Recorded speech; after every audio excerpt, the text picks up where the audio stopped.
Let's start the question.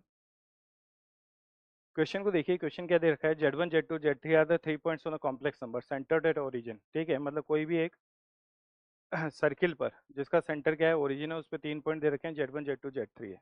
ठीक है, और एक पॉइंट Z है जो इस तरह से हम लोगों ने चूज किया है कि जो Z और Z1 को, ठीक है, ज्वाइन करने वाली लाइन है, ठीक है, वो Z2 और Z3 को ज्वाइन करने वाली लाइन की क्या है, परपेंडिकुलर है। बहुत अच्छी बात है। ठीक है, then which of the following is true. Question को क्लियरली देखने पर पता चल रहा है कि क्वेश्चन किसका है, रोटेशन थ्योरम का है। थोड़ा सा इसमें प्रॉपर्टीज ऑफ ट्राइंगल मतलब एंगल्स देख रहे हैं हम लोगों को।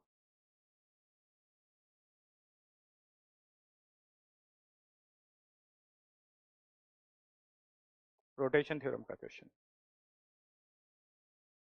एक सर्किल का फॉर्मेशन करें और जिस तरह से वो बोल रहा है उस तरह से हम बनाने की कोशिश करते हैं एक बार। तो मैंने एक सर्किल का फॉर्मेशन कर दिया, ये सर्किल बनाया हम लोगों ने। सबसे पहले उसने मुझसे कहा है कि मेरे पास दो लाइंस दे रखी हैं उसने, एक Z2 Z3 दे रखा है। मान लो ये मैंने कोई Z2 Z3 बना दिया। ओके,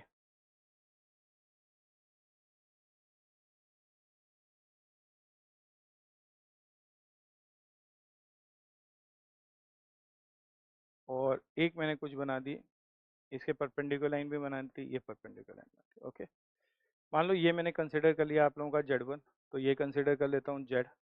ऐसे ही ये Z2 और ये Z3 एंटी क्लॉकवाइज में ले लिए, Z1 Z2 Z3।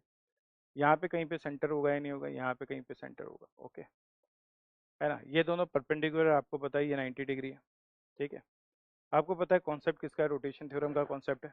और कुछ अपने को क्या करना है, विच of the following is true, मतलब कुछ इस तरह के रिलेशन बनाना है Z1 Z2 Z3 में। ओके, अब आप ध्यान से देखिए, इसका सेंटर आपको दिखाई दे रहा है।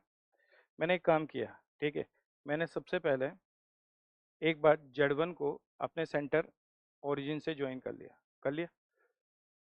ओके, और इसको भी मैंने ओरिजिन से ज्वाइन कर लिया। ये मेरे पास क्या है, ओरिजिन है। ये वाला जो एंगल है, ये एंगल हम लोगों ने कंसिडर कर लिया थीटा। अब आप लोगों को पता है जब भी सर्किल की बात होती है तो सर्किल में हमेशा क्या आता है, कोड वाला कॉन्सेप्ट आता है कि कोई भी कोड होगी तो वो सर्क्यूमफ्रेंस पे इक्वल एंगल सबटेंड करती है, या फिर कोई भी कोड होगी तो सेंटर पे जो एंगल सबटेंड करेगी उसका आधा, ठीक है, सर्क्यूमफ्रेंस पे करेगी। अब आप इस कोड को देखिए ध्यान से, किस कोड को देखिए आप, Z1 Z2 कोड को। ये सर्किल के सेंटर पे कितना एंगल सबटेंड कर रही है, थीटा। तो ये जो कोड है, अगर मैं इसको इससे ज्वाइन कर दूं, ठीक है, तो आप लोगों को क्लियरली पता चल रहा है कि अगर आप डायग्राम को देखेंगे तो ये एक Z1 Z2 कोड थी मेरे पास। इस Z1 Z2 कोड ने, ठीक है, सेंटर पे थीटा एंगल किया, तो इसी Z1 Z2 कोड ने सर्कमफ्रेंस पे कितना एंगल सबटेंड किया, थीटा/2। तो ये वाला एंगल जो है वो हम लोगों के पास आ गया थीटा/2, थीटा/2 आ गया। अब फिर वापस ध्यान से देखिए, अगर मैं यहाँ पर ध्यान से देखूंगा, ठीक है, तो ये थीटा/2 है, ये एंगल अभी भी आपको पता है 90 है। तो इस एंगल को देखिए, ये एंगल क्या हो गया, ये एंगल हो गया आपका 90 माइनस थीटा/2। ये भी बिल्कुल सही है। फिर वापस एक कोड का फॉर्मेशन कीजिए। अगर आप ध्यान से देखें तो एक आप इस कोड को कंसिडर कीजिए, ये कोड मैंने बनाई। ओके, अब ये जो कोड है, ये पूरी कोड सर्क्यूमफ्रेंस पे कितना एंगल सबटेंड कर रही है, 90 माइनस थीटा/2।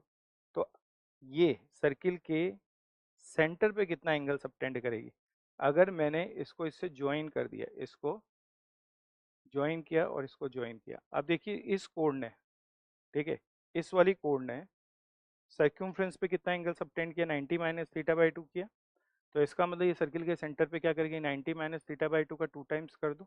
तो ये वाला अगर मैं एंगल देखूंगा, ठीक है, ये एंगल देखूंगा, तो ये एंगल हम लोगों को नजर आने वाला है 2 टाइम्स ऑफ 90 माइनस थीटा/2।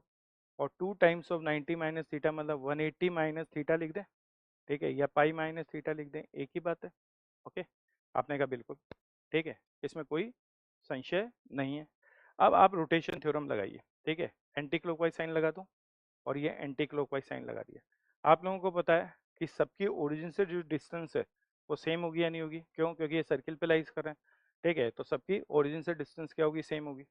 अगर मैं सबसे पहले रोटेशन थ्योरम लगाता हूँ और फाइनल को लिखता हूँ Z2, ठीक है, Z2 फाइनल है, इसका मॉड्यूलस, फिर Z1 को मैंने घुमाया, Z1 मॉड्यूलस, और कितने से घुमा दिया हमने, e की पावर आयोटा थीटा से, ठीक है।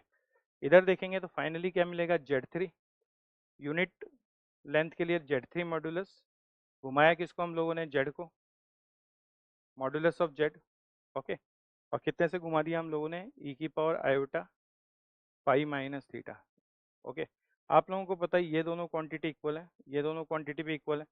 अब मैंने दोनों को मल्टीप्लाई कर दिया, मल्टीप्लाई करने पर जो क्वांटिटी नजर आएगी Z2 मल्टीप्लाई विद Z3, और ये क्या होगा, Z1 multiply with Z1 e की power iota theta plus pi minus theta, ऐसा कुछ आएगा ही नहीं आएगा। ये आ गया Z2 Z3 equal to Z1 Z, और ये बनाया e की पावर आयोटा पाई। और सब लोगों को पता है e की पावर आयोटा पाई की वैल्यूज क्या होगी, cos pi plus iota sine pi मतलब -1। तो e to the power iota pi जो है वो किसके इक्वल होगा, -1। तो इसका मतलब रिलेशन आ गया Z2 Z3 equal to minus Z Z1।